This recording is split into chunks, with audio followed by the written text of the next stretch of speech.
한때 아름다운 자연 경관으로 유명한 작은 마을에 식품 영양학을 연구하는 한 과학자 민서가 살고 있었다. 그는 영양소의 중요성을 사람들에게 알리기 위해 다양한 연구와 강연을 해왔다. 민서는 어릴 적부터 자신의 체력이 남들보다 부족하다고 느꼈고 쉽게 피곤해지곤 했다. 그가 대학에서 영양학을 전공했던 것도 바로 이러한 개인적인 경험 때문이었다.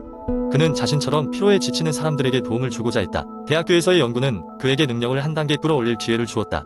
특히 비타민과 미네랄의 역할을 깊이 있게 탐구하기 시작하면서 이들 미세 영양소가 인체에 미치는 영향에 대해 놀라운 사실들을 발견한다.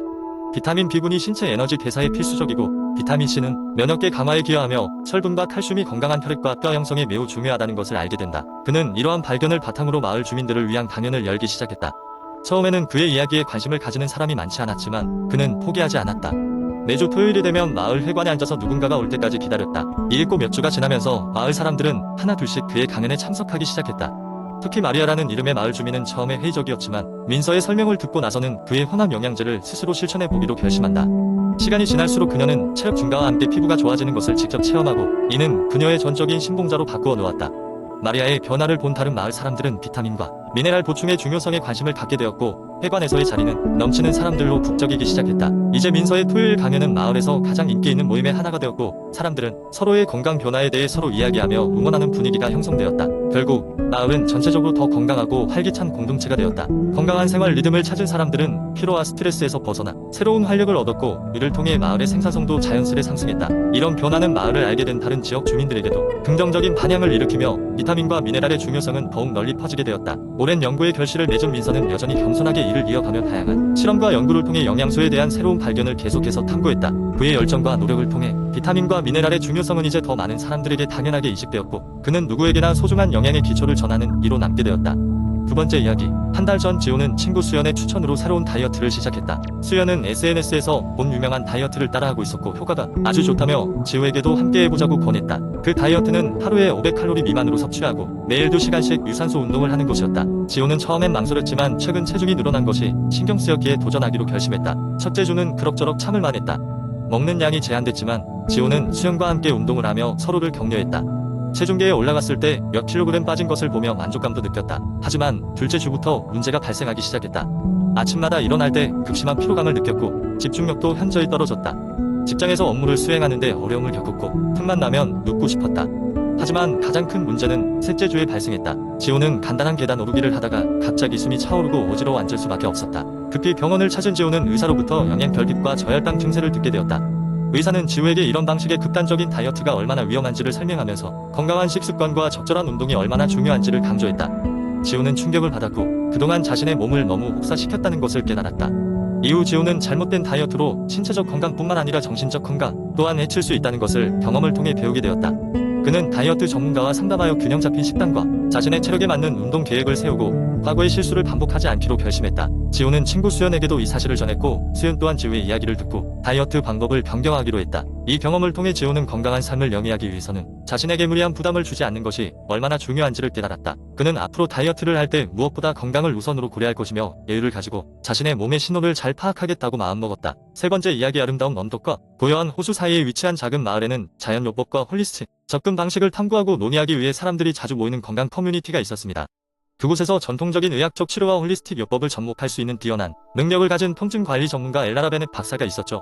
베넷 박사는 인체가 스스로 치유할 수 있는 능력에 매료되어 있었습니다. 자라는 약초 밭을 가지고 있던 할머니 덕분에 그녀는 자연의 힘과 전통요법에 어린 시절부터 노출되어 있었습니다. 의학 학위를 소지하고 있으며 홀리스틱 관행에 대한 깊은 애정을 가진 베넷 박사는 과학과 자연, 치유의 간극을 메우기 위해 나섰습니다. 그녀의 클리닉은 약초로 가득 찬 활기찬 정원으로 둘러싸인 아름다운 친환경 건물로 만성 통증 완화를 원하는 사람들을 위한 성소가 되었습니다. 환자들은 그녀의 변혁적 방법의 이야기들로 인해 멀리서 찾아왔고 단순한 통증 완화뿐만 아니라 삶의 질 향상을 약속받았습니다. 어느 날 어린 바이올리니스트 메브가 베넷 박사의 클리닉에 도착했습니다. 그녀는 손과 어깨의 극심한 통증으로 신경을 쓸 수 없는 상황이었고 그녀의 유망한 경력을 위협하고 있었습니다. 절망감과 치유를 향한 열렬한 희망으로 가득 찬 메브는 베넷 박사의 안내 아래 홀리스틱 치유의 여정을 시작할 준비가 되었습니다. 베넷 박사는 메브의 치료를 종합적인 평가로 시작했습니다.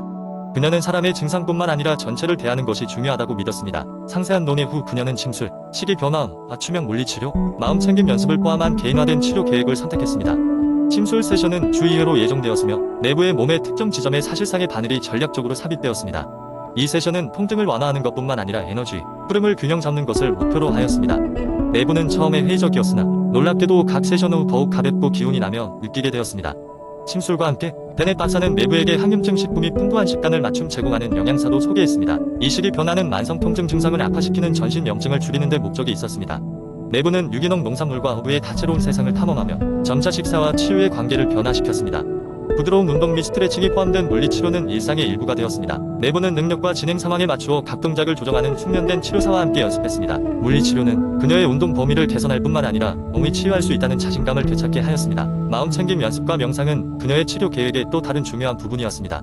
매뉴얼 세션을 통해 내부는 자신의 몸과 깊은 연결을 맺는 법을 배우며 자신의 통증을 인정하되 그것이 자신을 정의하지 않도록 했습니다. 이 정신적 변화는 아마도 가장 중요한 것으로 그녀에게 자신의 상태를 통제할 수 있는 힘을 주었습니다. 몇 달이 지나고 내부의 변화는 놀라울 정도였습니다. 그녀의 통증은 상당히 줄어들었을 뿐만 아니라 그녀는 음악에 대한 새로운 열정을 발견하였고 그녀의 공연은 그녀가 모르고 있었던 깊이로 가득 차게 되었습니다. 그녀는 자신의 몸에 귀 기울이는 법을 배우고 그것을 사랑하고 존중하게 되었습니다. 베넷 박사의 홀리스틱 접근 방식은 경이로운 결과를 가져왔습니다. 그리고 외부는 고립된 성공 사례가 아니었습니다. 다양한 배경을 가진 환자들은 그녀의 클리닉에서 위안과 치유를 찾았고 몸, 마음, 영혼을 상호 연관된 전체로 다루는 것에 깊은 영향을 증언했습니다. 베넷 박사의 클리닉의 이야기는 많은 이들에게 희망의 등대가 되어 건강과 통증 관리 방식을 제고해보도록 영감을 주었습니다. 때로 우리가 찾고 있는 해답은 자연과 과학의 조화, 즉 홀리스틱 치료의 미세한 균형의 존재함을 강력하게 일깨웠습니다. 네 번째 이야기한 때 나는 매일 컴퓨터 앞에서 많은 시간을 보내는 전형적인 직장인이었다. 대부분의 직장인처럼 나도 등과 어깨가 자주 뻐근하게 아팠고 하루가 끝날 즈음에는 피로감이 극심했다. 처음에는 이 모든 것이 그냥 일상의 일부라고 생각했다. 하지만 점점 이러한 불편함은 심해져만 갔다. 어느 날 사무실에서 일을 하던 중 심한 어깨 통증이 느껴졌다. 이 통증은 그동안의 작은 불편함들과는 비교할 수 없을 정도로 강렬했다. 결국 나는 병원을 찾아갔고 의사는 내가 많은 직장인들이 그렇듯 자세 불량으로 인해 이러한 통증을 겪고 있다고 진단했다. 좌절하면서도 나는 혹시나 하고 의사의 조언을 따르기로 했다. 가장 먼저 의사가 권한 것은 앉는 자세부터 교정하는 것이었다. 나는 항상 의자에 구부정하게 앉아 모니터에 가까이 다가가는 습관이 있었다. 하지만 새롭게 배운 원칙은 바르게 앉는 것이었다.